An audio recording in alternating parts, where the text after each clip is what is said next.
Hello, hello, hello. It's Mary Kay Smooth and Tanisha Tight here tonight. Girls, kids started school today. It was hectic, to say the least. Um, I can't even talk about it. It was so hectic. So I'm gonna go on to something else. Yesterday, I told you, family. Dolores Johnson passed away, and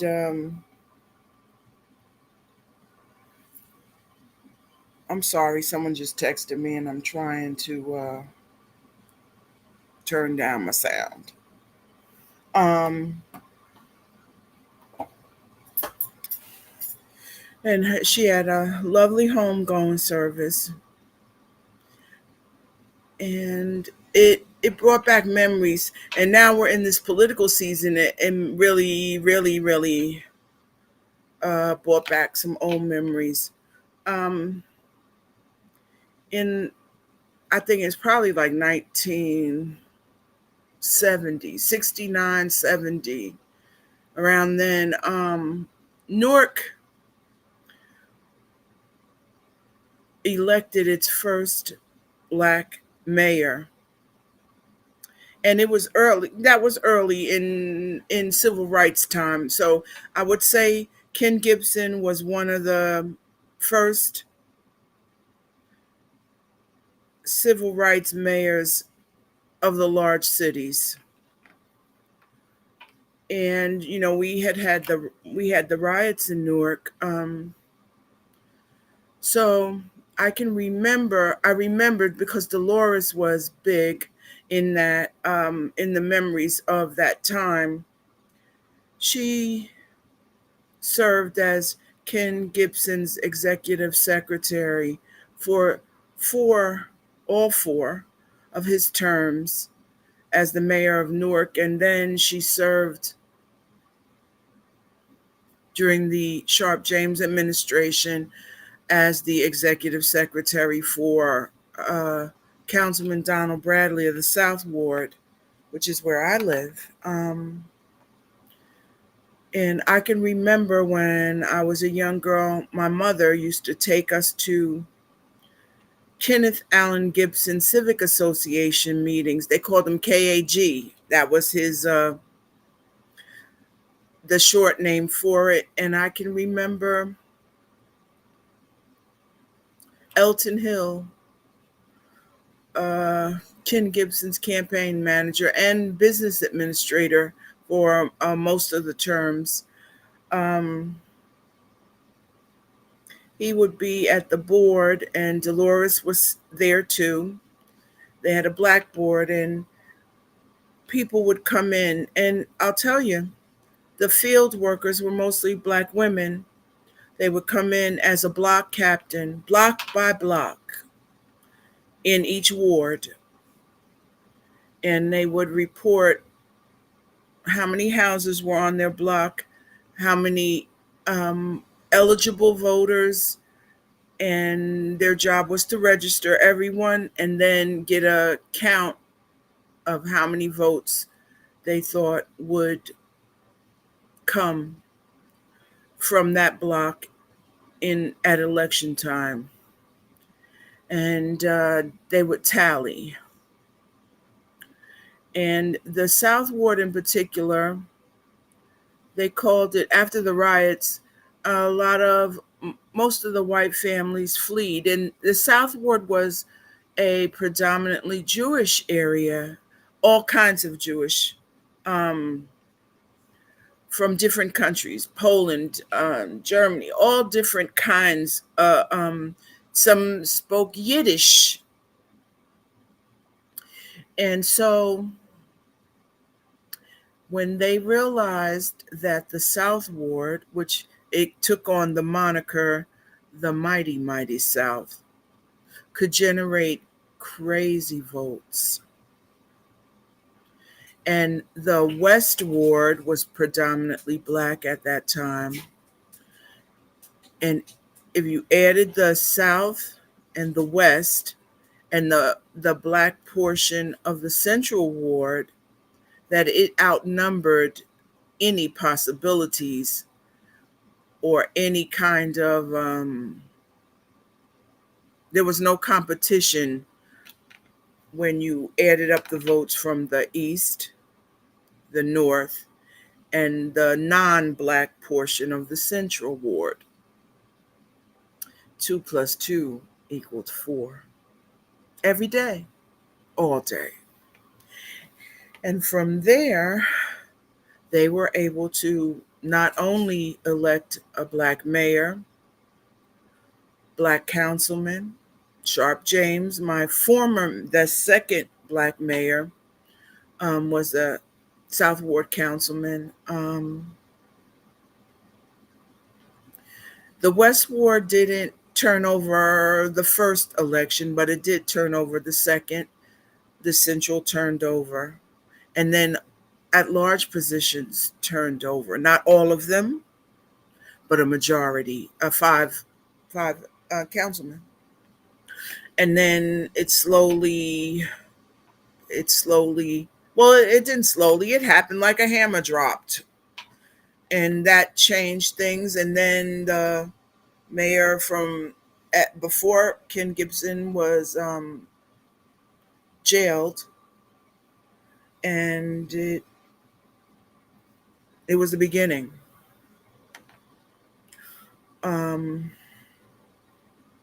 and Dolores was, like I said, she had a velvet voice. So when she answered the phone, it was her. I can remember her and another lady named Beachy. And when you called there, it sounded like you were in a telephone booth in heaven. Their voices were beautiful telephone voices as they answered for the first black mayor of Newark. Um, and that brought back so many memories. Because in addition, my father, I told you, was the number sixth black teacher to pass the Newark teachers exam in 1950. And first in science, he was the first black person in the science field to pass. And why that's so significant is that at that time, you had to take a written exam and then you had to take an oral exam.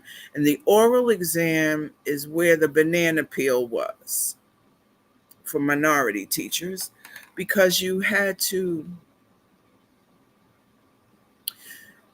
sit with 6 principals that were certified in your area, your certification area. So my father had to sit with 6 principals that were certified in science for an hour and be questioned. And that was problematic. So Daddy passed, and Uncle John Thomas, JT as they call him, who later on actually was the aide to Lautenberg as a United States Senator for New Jersey. And Dolores and Artie were in Daddy's first class. In his first year of teaching, they were in one of his classes. And Artie was a basketball player in the playground. And Artie was not a big guy. Her husband, Artie Johnson, he wasn't a big guy. He was, I think Artie was like 5, maybe 5'8", maybe. But he could ball. Let me tell you, he was a phenomenal ball player. He was one of the guards that the guys called out when they made it to the big gym. So it was, I got a lot of memories being there. And Dolores did so many things in the community. Everyone knew her. Everyone. Um, in that age group, everyone knew her and Artie. Um, and she even, her and a group of her friends, they named themselves the Third Ward Elites because before they called it geographic wards, they gave them numbers. And the Third Ward was the Central Ward area. And they created a dance that was given, must be 25 years at least. I don't know if it still is given. I can't that it's still given because I only knew it when Dolores was giving it. And that was a big social function, an annual function. X, please stop shaking. Thank you. My dog is underneath trying to put his head in my hand and make me rub him. Um, and that event was a big annual event, a big one. So it brought back a lot of memories yesterday. Good ones though, you know. And I pray that her three children can really keep thinking of the positive things that they did with their mom because she was quite a woman. She was a very she had a graceful way about her, and she could make you feel like you knew her forever, and even if you just met her, she'd make you feel comfortable right away. Shout out to my Dolores. Rest in power, baby. Okay, let's get it on. Uh, you know what, guys? I have to tell you that this retinol thing, it's really doing great things with my skin.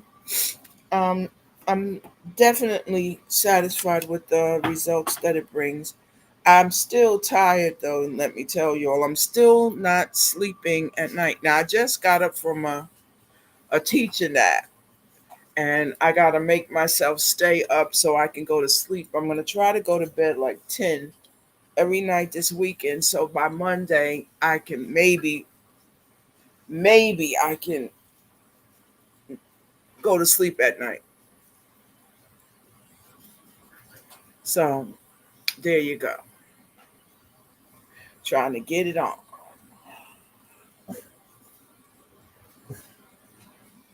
And you hear X, he's trying to get attention now. This joker. Okay.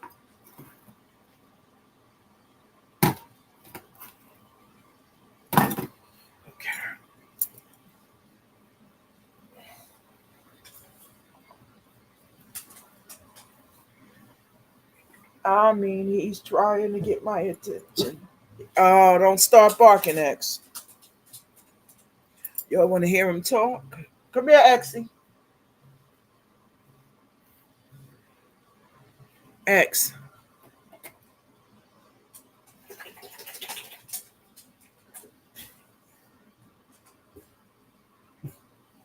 Er, er. Hear him? See, there he is. X. Er. You see? All right. That's enough. Shh, hush. So you see, this is my bad little bad butt dog. He's the only he's the only male.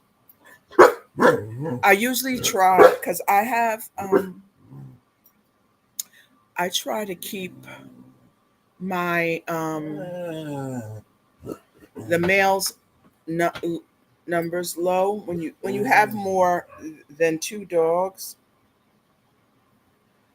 um I try to keep the male numbers low because when the girls go in heat, boys will fight. And what's even worse than that, girls will fight harder than boys, but not. I mean, you got to guarantee you will probably not make it through a heat cycle of your Females. I'm being I'm being politically correct because in the dog world they don't call them females. Okay. Um, but the boys don't. They fight when the girls are in heat. So, for instance, when I have three females. One of them is Spade. Oh, Nellie's 98. She's Spade. That's who runs the house. My old one. Uh, the girls, when one goes into heat. Now, at one point, remember, I had five girls, four breeding intact, and let me tell you, when one goes into heat, it's like a boomerang. They all, and sometimes two can be in at one time. And let me tell you, that will make the males flip, flip, flip, flip out. So you have to try to keep your, I'm sorry, I dropped something. You have to, and I'm still dropping things. Now I dropped the phone. Oh, there it is. You have to try to keep your males contained. So I just found it easier um to go down to one. My even my Magic and De Niro were the sweetest guys. Even they would occasionally flip off, and that was father son. And X, one of my friends, I had her. She was here with her male, two of her males to breed with De Niro. I mean, with X rather. And her males attacked my dog while I wasn't home. It was not good. So I try not to do that, you know. That's why I have one big spoiled boy. And boys love their mothers better. I'm talking about male dogs love the mother more than the girls. Now, my Nellie, I mean, she's 98. So you know she loves her mother. Um, Nellie is my crazy babe. 98 years old. When you come to my house, Nellie comes to the door and she greets you. She's wiggling and a tail is flopping. And Nellie will take her mouth and put it around your wrist and pull you over to the sofa to sit down so you can pet her and not pet anyone else. She blocks them. Once she gets you to sit down, she blocks them so they can't get petted. She's like saying, pet me, don't pet them. And Nellie, she's old, but she ain't cold. My girl, um, when I use a Dremel with uh like a emery board kind of thing, but really I use the diamond crusted one, a steel one. And when you get the Dremel, and Nellie thinks you're gonna do her nail. In fact, all the dogs they run, but Nellie at 98 trots away like she's Speedy Gonzales. It's hysterical. And when you get ear cleaning stuff, Nellie will give you the MF please look. Oh my, it makes you want to pop her. And so with Nellie, I'm telling you, I don't bother her because now she can't run up the stairs at night because I have quite a few stairs to go up to go to bed. She can't run up those stairs, but in the morning, Nellie goes over to X. She bumps into him with her head and she takes off down the stairs like a slingshot. And it's on. that she plays with them outside. They're running, bumping, run. 98. Nellie has a skin tag growing on her elbow. And I took her, and she got a wart on her leg, right? So, I wanted the doctor to look at it. So he said, "Well, you want me to take cut it and take a bite?" I said, "Oh, hold on. Nellie's 98. She's eating well. She's playing. She's running. I don't want you to cut nothing. Let the wheels fall off my baby. Because unless she's in pain, long as she's playing, eating, and enjoying, we're good." The vet looked at me. He said, "Miss Johnson, you know you're crazy, right?" I said, "No, I'm not. I'm not letting nobody cut on her at 98 years old. Not happening." So there's my Nellie and my ex. The other two girls I'll tell you all about another time. And you got my little Dolores stories today. History. History. Dolores DJ Johnson. hmm what do I need? I need my firmer. But yeah, and I've been with my politics. I've been watching them, and I'll have you all know I went on two or three of them TikTok things. Yeah, I went into and, I mean, when I say I went in, I went and talked, debated, whatever. I made well, it wasn't a mistake because they made the mistake. I went into a room where it was black Republicans.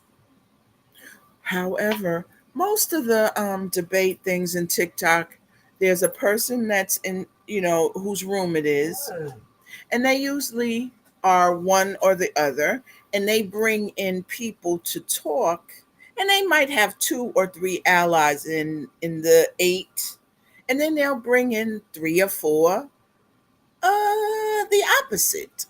Well, these people had eight, and the moderator, all Republican, and me, and they called their self gonna flip me, girl.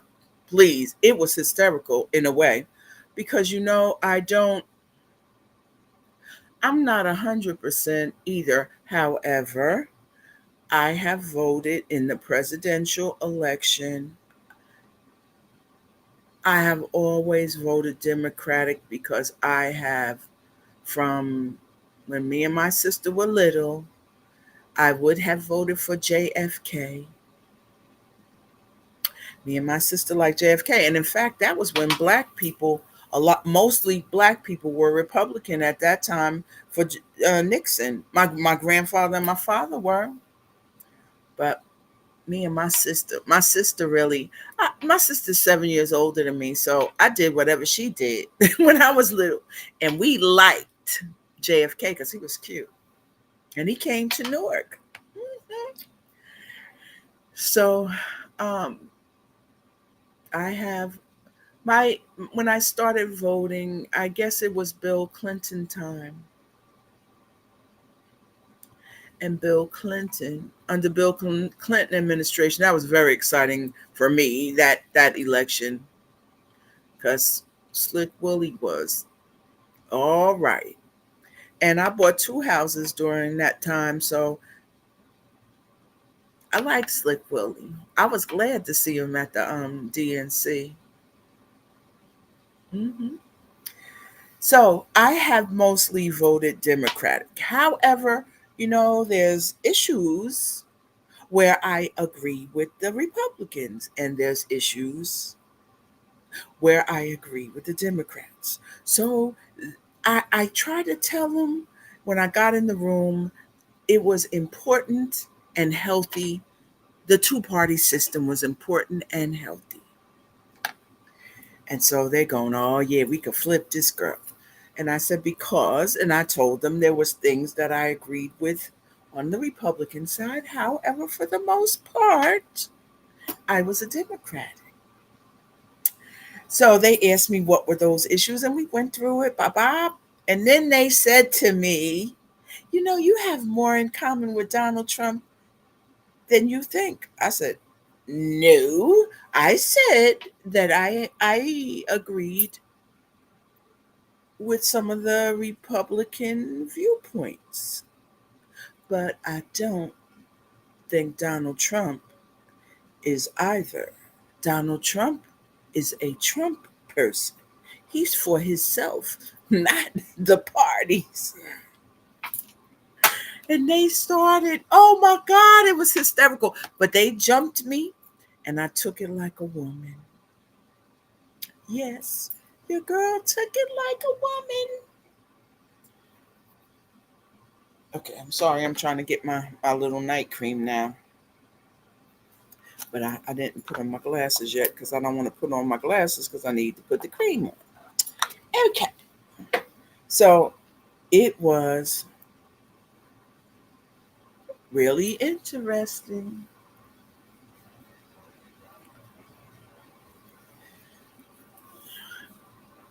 And I'll have you know, I have quite a few friends. And I don't mean to lose my friends over politics. I have quite a few Republican friends. So I what I do is I do because really I don't think either of the parties are 100% correct. I just agree with and see the value of more of the Democratic issues than I do and policies than I do the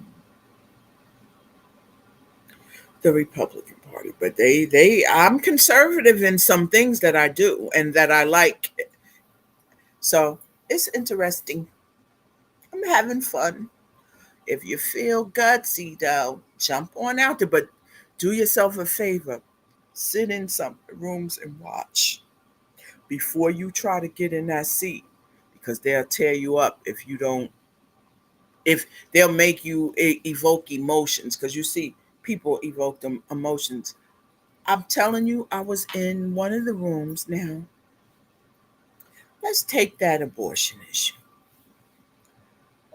okay, on the low level. You can't even tell me. It's hard for me to understand, guys, how you could say you're pro-life if you use um, birth control methods. I don't. I don't get it. So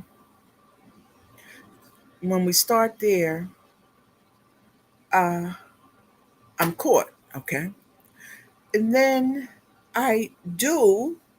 Now let's go tip to the next level. I do understand late trimester abortions being offensive, unless there's a reason. You know, reason you say? You got a 15-year-old, a 14. Yeah, today you might have younger than that, and they could have been consensual unadults, or they could have been raped or whatever, assaulted, and the assaulter could have made them feel scared to tell, and so the parents don't find out until late. What you gonna do? You force a kid? You're gonna try to fix it. There you go. Okay. Do I think that abortion is a birth control method? No, I'm talking about pills and IUDs and things. Okay. I get in a room, and it could be your religion too. I'll say that. There's another reason you could want to do that. But I was in a room and a young woman, I'm old. I can't have no babies. But I think that when I hear that people want the government to get in that, then I'm going, well, it takes two to tango. Why isn't the government wanting men to get a mandatory vasectomy? But I got in a room and a girl said that women, she came out of a place, she said women should keep their legs closed. And I mean, she went on and on till the break of dawn on that.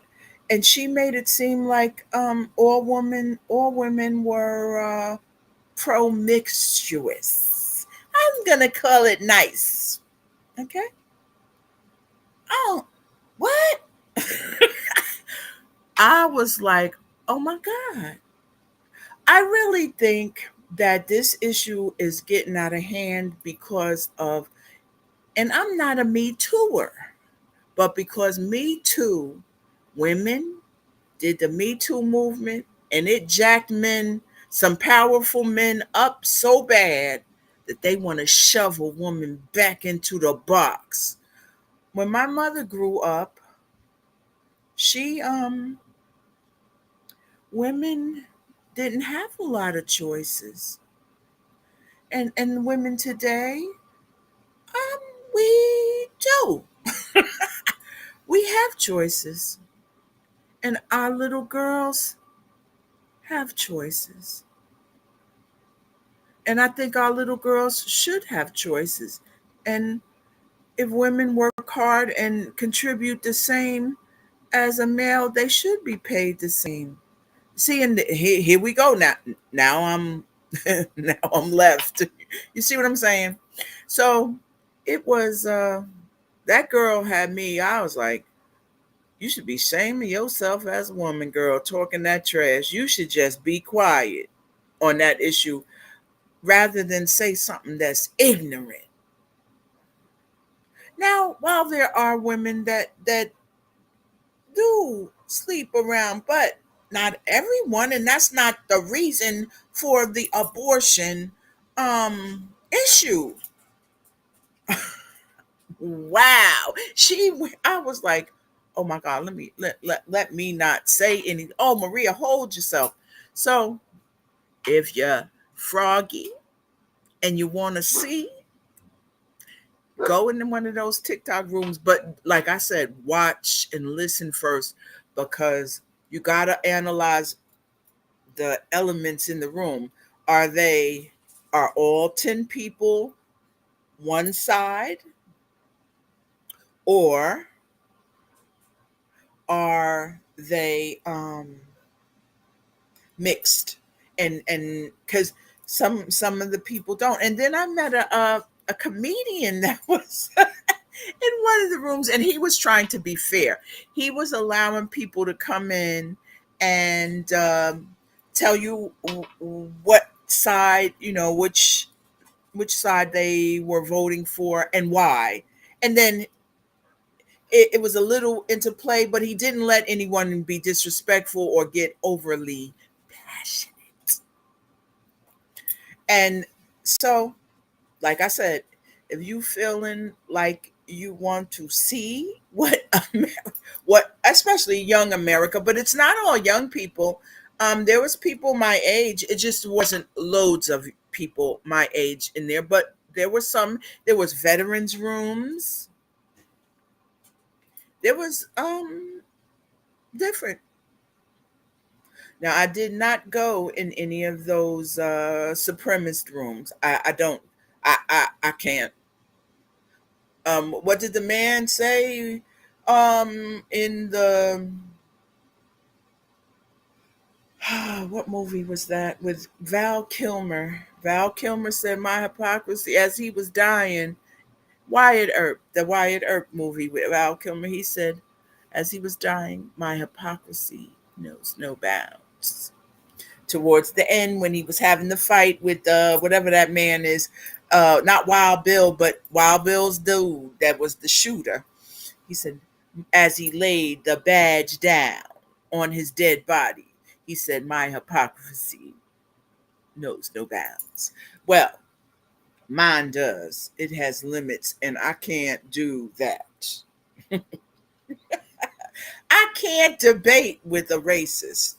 I can't do that. Not one of that. Not the Ku Klux Klan kind. Maria can't do that. But I love y'all. It's been fun. All of my Republican friends, please let's be civil and understanding and know that we love each other after this is over, during it, and everything. Whoever wins, it's wonderful. I love y'all. I'll be back, and I'm gonna try to get me some sleep so y'all won't see my sleepy eyes every day. Have a good day, guys.